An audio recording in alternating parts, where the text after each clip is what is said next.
Gentra mashinasini olib qo'yganmiz. Avtomat korobka moylarini almashtirib beryapmiz. Korobka moyi 30 ming yurgan ekan. 30 mingdan qorayib ketgan bu. Korobkani moyi.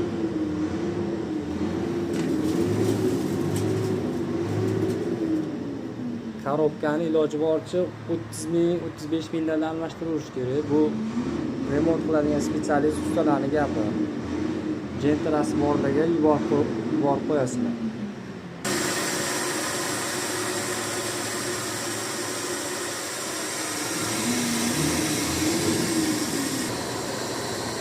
Kompressor bilan asfaltga moylarini tushirib tashlaymiz. Kompressor bilan.